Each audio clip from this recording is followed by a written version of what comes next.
All right, students, this is Sameer sir once again, and we are going to start with a new topic, underwriting. As usual, हर बार मैं आपको क्या बोलता हूँ, topic के concept को समझो, आपको सारी चीजें जो है वो परफेक्टली समझ में आ जाएगी, कोई प्रॉब्लम नहीं होगा, कोई दिक्कत नहीं होगी. तो थोड़े टाइम के लिए टॉपिक का नाम भूल जाओ और जो एग्जाम्पल मैं दे रहा हूँ उस एग्जाम्पल पे आप फोकस करो. ठीक है, let us take an example. Let us say यहाँ पे एक ये मिस्टर ए है. अब ये जो मिस्टर ए है ना, उसने क्या किया, वो कंस्ट्रक्शन के बिजनेस में था. तो एक दिन है ना, उसने एक बिल्डिंग कंस्ट्रक्ट किया. राइट, ये बिल्डिंग है हमारी, मिस्टर ए ने कंस्ट्रक्ट की हुई.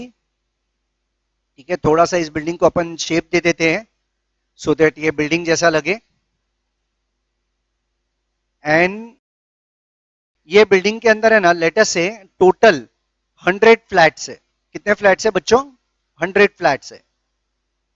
अब द थिंग इज कि मिस्टर ए है ना, is a little bit worried कि ये जो कोरोना का टाइम चल रहा है, ये जो प्रॉब्लम चल रहा है, इस वजह से उसके फ्लैट शायद बिके शायद नहीं बिके. तो अब what exactly wants to do is, उसको टोटल 100 फ्लैट्स बेचने हैं. ठीक है, और उसको 100 फ्लैट्स बेचने के लिए थोड़ा सा डर लग रहा है. तो उसने क्या किया, एक मिस्टर बी को पकड़ा. एक किसको पकड़ा? Mister B. अब कौन है ये मिस्टर बी? मिस्टर बी जो है ना, एक एजेंट है, रियल एस्टेट एजेंट है. ठीक है, तो मिस्टर बी जो है ये रियल एस्टेट एजेंट है. और मिस्टर ए ने मिस्टर बी को ये बोला कि मेरे जो बिल्डिंग है उसके अंदर 100 फ्लैट्स है, ये तू बेच के दे. तो मिस्टर बी ने बोला ओके नो प्रॉब्लम. तो बोलते ऐसे नहीं, मेरे को है ना गारंटी चाहिए. तो मिस्टर बी ने बोला okay fine, I am ready to give you the guarantee. ठीक है, तो इन्होंने क्या किया, मिस्टर ए और मिस्टर बी ने एक एग्रीमेंट बनाई. ठीक है बच्चों, आपको मैंने स्टार्टिंग से सिखाया है कि हर चीज जो प्रॉपरली करनी होती है, जो लीगली करनी होती है, तो एक एग्रीमेंट बननी चाहिए. क्या एग्रीमेंट बनाई? सबसे पहले तो मिस्टर ए ने मिस्टर बी के ऊपर एक रिस्पॉन्सिबिलिटी डाली कि मिस्टर बी सारे के सारे 100 फ्लैट्स एक साल के अंदर बेच देगा. सो ये 100 फ्लैट्स बेचने की जिम्मेदारी किसकी? मिस्टर बी की. तो सारे के सारे 100 फ्लैट कौन बेच के देगा? मिस्टर बी बेच के देगा, वो भी एक साल के अंदर अंदर. प्लस एक फ्लैट जो है उसकी सेलिंग प्राइस होगी 1 करोड़ रुपया. सो 100 फ्लैट की जिम्मेदारी, एक साल का वक्त, एक फ्लैट का 100 करोड़ रुपया. और जिसके बदले में मिस्टर ए मिस्टर बी को 5% कमीशन देगा. ठीक है, कितना परसेंट कमीशन देगा? 5% कमीशन देगा. अब मिस्टर बी ने ये एग्रीमेंट साइन कर ली, मिस्टर ए ने एग्रीमेंट साइन कर ली और ये कॉन्ट्रैक्ट बन चुका है. नाउ एग्जैक्टली इसके आगे की स्टोरी आप बराबर से समझते जाइए ताकि आपको सारी चीजें प्रॉपरली समझ में आए. The thing is, mister B ने ये बिल्डिंग को जब देखा तो उसको ये बिल्डिंग इतना पसंद आ गया कि उसने क्या किया, सबसे पहले इसमें से 4 फ्लैट जो है वो खुद के लिए ही उसने ले लिए. मतलब मिस्टर बी ने मिस्टर ए को बोला कि जो भी 4 फ्लैट है जो मिस्टर बी को पसंद आए वो उसके सिवा और किसी को नहीं देना है. मतलब अब ये 4 फ्लैट जो है ये किसके नाम पे हो जाने चाहिए? मिस्टर बी के नाम पे हो जाने चाहिए. यानी कि अगर कोई दूसरा भी आके इस फ्लैट की डिमांड करता है तो मिस्टर ए रिफ्यूज कर देगा. This flats will go to exclusively mister B. ठीक है, अब मिस्टर बी ने क्या किया, अपनी पब्लिसिटी करना स्टार्ट कर दिया. रिस्पॉन्सिबिलिटी कितनी थी? 100 फ्लैट्स की थी.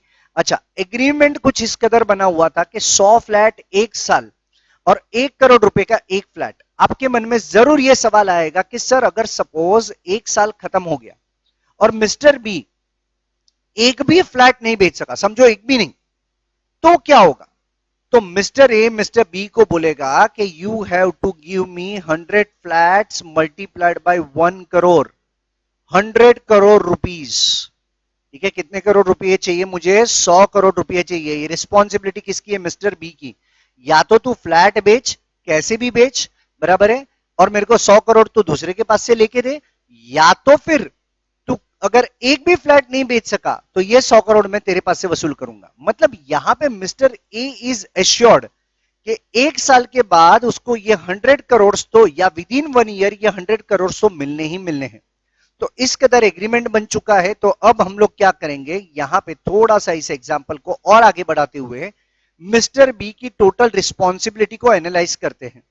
मिस्टर बी की टोटल रिस्पॉन्सिबिलिटी है कितने फ्लैट्स बेच के देने की, 100 फ्लैट्स बेच के देने की।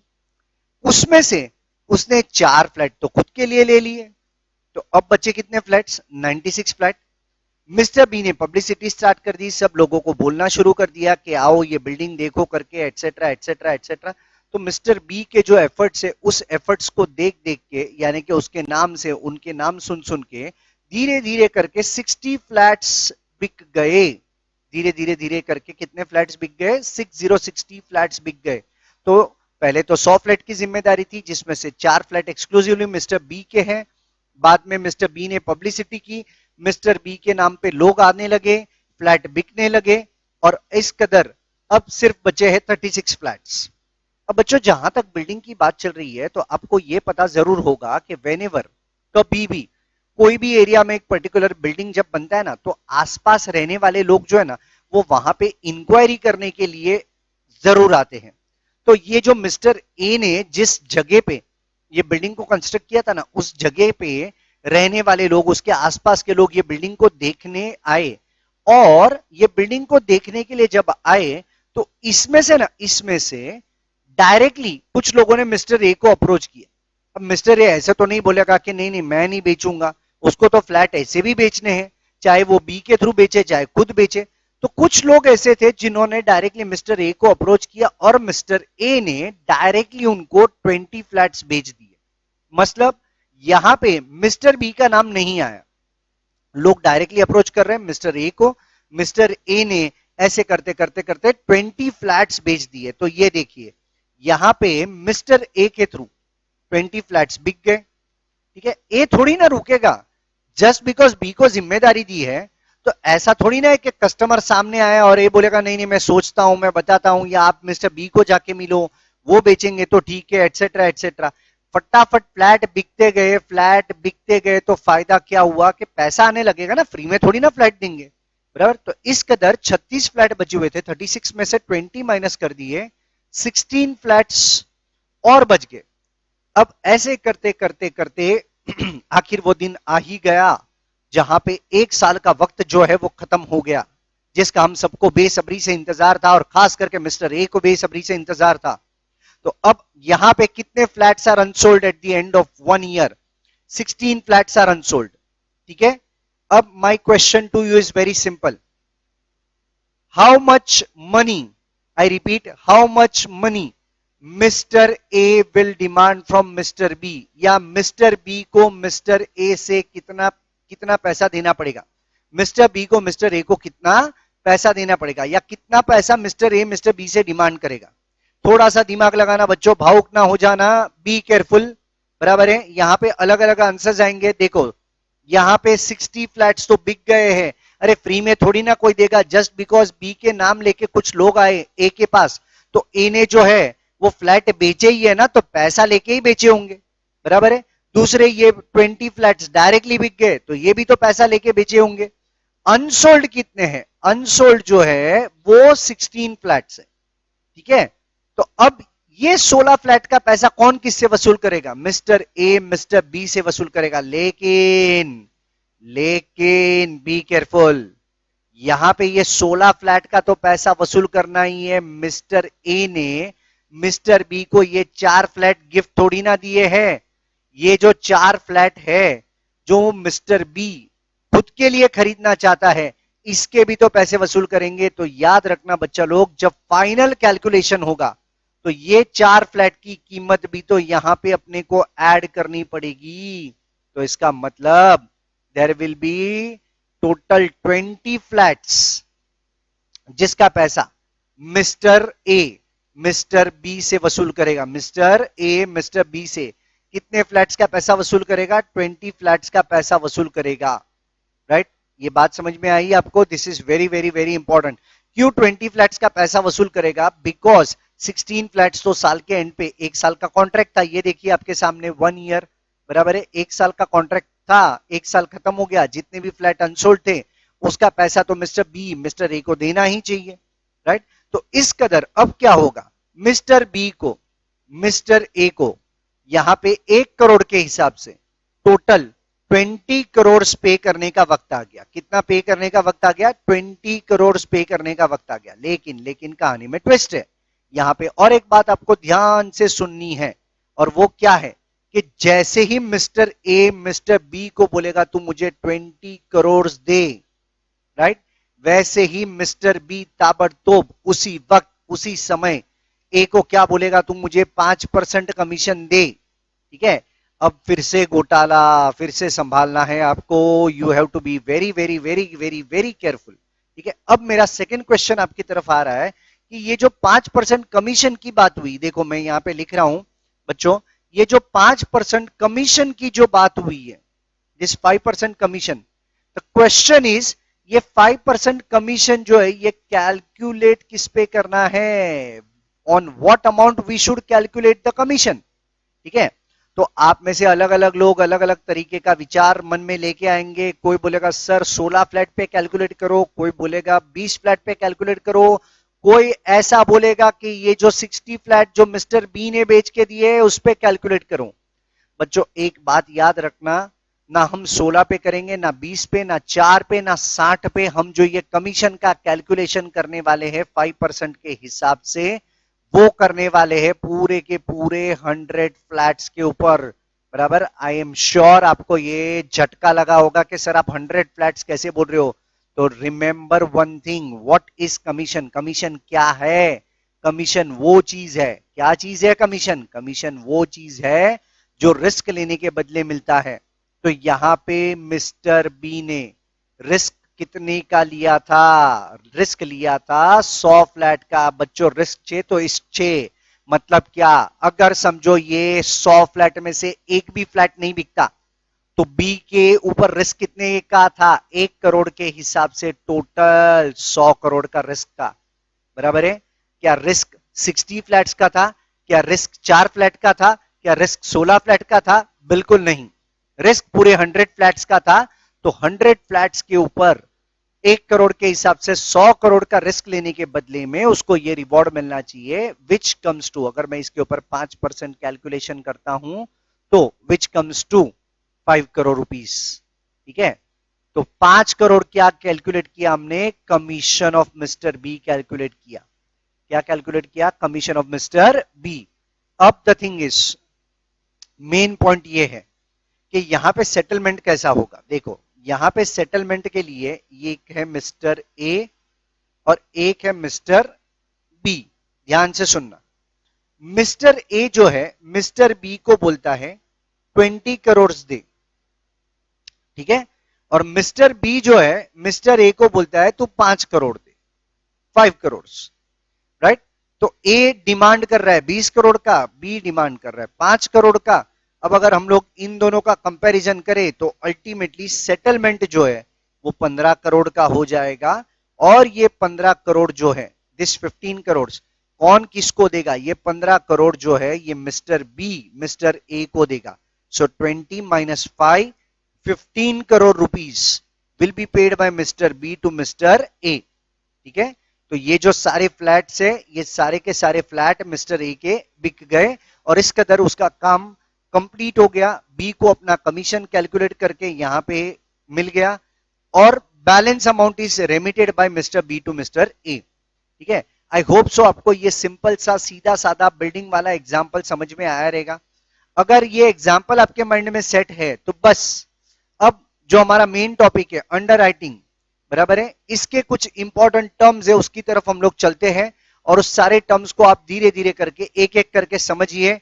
यही सारे टर्म्स हम लोग सम सॉल्व करते वक्त यूज करने वाले हैं और आपको कहीं ना कहीं एमसीक्यूज में यही टर्म्स मिलने वाले हैं। So please be careful.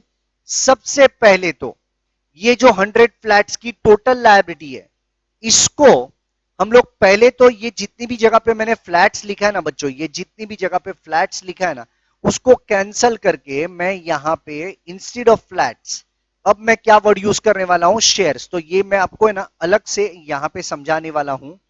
100 shares है, ठीक है, और मैं नाम चेंज कर देता हूं। यहां पे मैं ए मिस्टर ए के जगह पे ए लिमिटेड कर देता हूं। नाउ ए लिमिटेड बन गया कंपनी। ए लिमिटेड को 100 शेयर बेचने हैं बट वन सर्टन है कि उसके शेयर्स बिकेंगे कि नहीं बिकेंगे। इसीलिए उसने एक एजेंट को अपॉइंट किया, इसका नाम मैं सेम रखूंगा, मिस्टर बी ही रखूंगा, ठीक है। और मिस्टर बी के ऊपर टोटल कितने शेयर्स बेचने की जिम्मेदारी आई, 100 शेयर्स बेचने की जिम्मेदारी आई। लेटस से एक जो शेयर है वो 10 रुपए का, हम लोग उसको बेसिक अमाउंट पे ही रखते हैं, एक शेयर है 10 रुपए का, इसका मतलब 100 इंटू 10, 1000 रुपए की टोटल जिम्मेदारी मिस्टर बी पे आ चुकी है, ठीक है। अब in this situation what will happen is, सबसे पहले तो ये जो टोटल जहां से हम लोग शुरुआत करते हैं, जो टोटल लायबिलिटी है, इसको हम लोग एक नाम दे देंगे ग्रॉस लायबिलिटी। क्या नाम दे देंगे बच्चों लोग, ग्रॉस लायबिलिटी। मतलब जहां से शुरुआत कर रहे हैं, जो टोटल बी की जिम्मेदारी है, बी कौन है, मैंने जैसे बताया वैसे बी इज एन एजेंट, और ये एजेंट की जो टोटल जिम्मेदारी होती है, रिस्पॉन्सिबिलिटी होती है, उसको अपन ग्रॉस लायबिलिटी बोलते हैं, ठीक है। अब क्या करें, अब ये जो 100 फ्लैट्स है, जैसे कि ऊपर एग्जांपल में समझा था, उसमें से मिस्टर बी ने ना, मिस्टर बी ने 4 शेयर्स खुद के लिए खरीद लिए, जैसे ऊपर बिल्डिंग का एग्जांपल दिया था, 4 फ्लैट्स, उसके जगह पे चेंज करके मैंने क्या कर दिया बच्चों, 4 शेयर्स जो है खुद के लिए खरीद लिए। अब ये जो 4 शेयर्स खुद के लिए खरीद लिए हैं, उसको हम लोग एक नाम दे देंगे, और वो नाम होगा फॉर्म अंडर राइटिंग, ठीक है। क्या नाम होगा बच्चों, फॉर्म अंडर राइटिंग। तो what exactly is form under writing, form under writing का मतलब अंडर राइटर को खुद के लिए जितने भी शेयर्स चाहिए, वो शेयर्स को फॉर्म अंडर राइटिंग बोलते हैं। अब एक बार मिस्टर बी ने बोल दिया मिस्टर ए को कि 4 शेयर्स उसको खुद के लिए चाहिए, तो इसका मतलब क्या, इसका मतलब यहां पे ए लिमिटेड जो है, ये 4 शेयर्स अब पब्लिक को ऑफर नहीं कर सकती है, पब्लिक के लिए बचेंगे सिर्फ 96 शेयर्स, ठीक है। अब 4 शेयर को मैंने फॉर्म अंडर राइटिंग का नाम दे दिया, शुरुआत की ग्रॉस लायबिलिटी से। 96 शेयर्स में से बी के नाम पे या बी के थ्रू कितने शेयर्स बिके, 60 शेयर्स बिके। ऊपर मैंने 60 फ्लैट्स लिखा था, ये देखो मैं आपको बता देता हूं, 60 फ्लैट्स लिखा था, ये देखिए यहां पे 60 फ्लैट के जगह पे मैं क्या कर रहा हूं, 60 फ्लैट के जगह पे यहां पे मैंने 60 शेयर्स के नाम दे दिए हैं।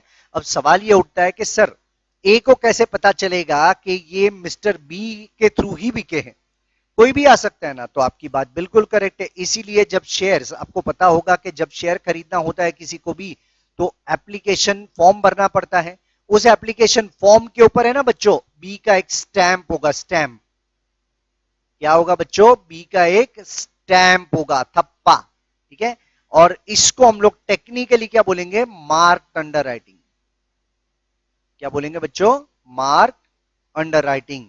तो what is marked underwriting, marked underwriting is nothing but the shares which are sold through underwriter और द एजेंट, बराबर है, on which there is a stamp of the agent. जिस application form के ऊपर agent का stamp होगा वो हो गया मार्क्ड अंडर राइटिंग। आफ्टरवर्ड्स इसमें से मैंने माइनस अगर कर दिया तो यहां पे बचा 36 शेयर्स, ठीक है।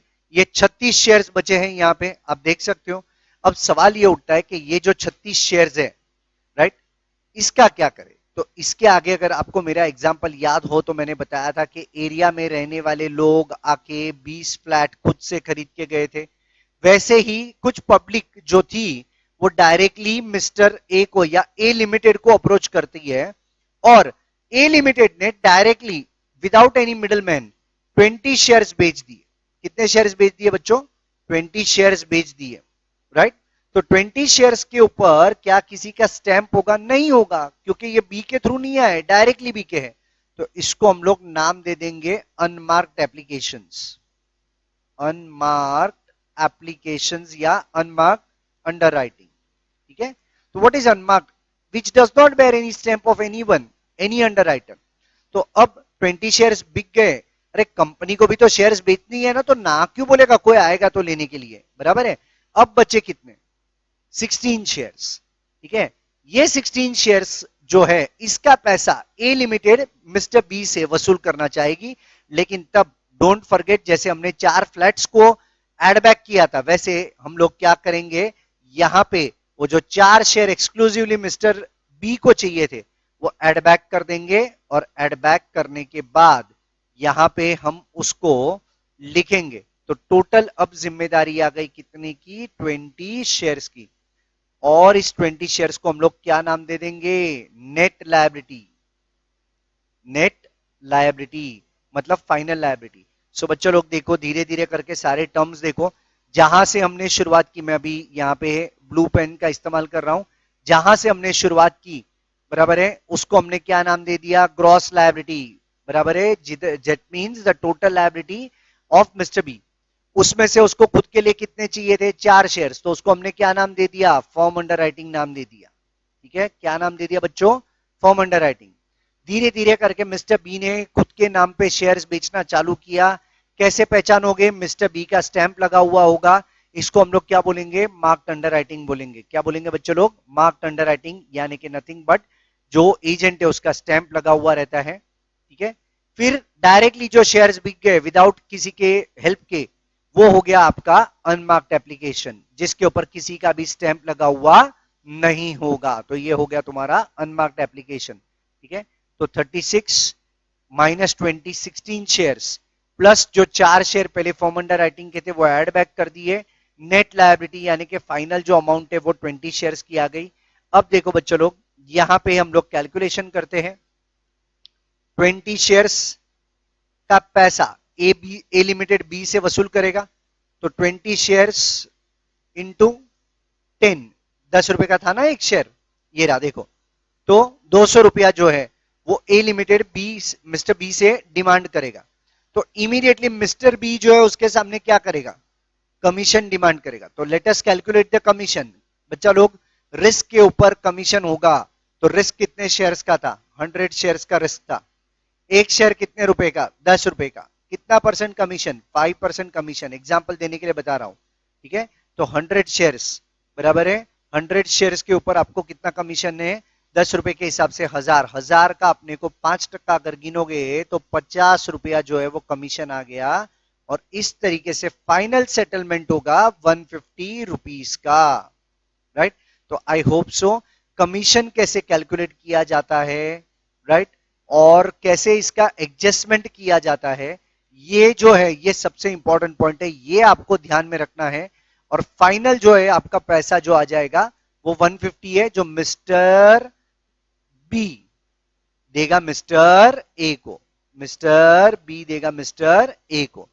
तो इस कदर हम लोगों का ये जो कैलकुलेशन है चलेगा और इसका कंप्लीशन होगा। ठीक है, तो ये तुम्हारा हो गया 150 रुपीज, राइट।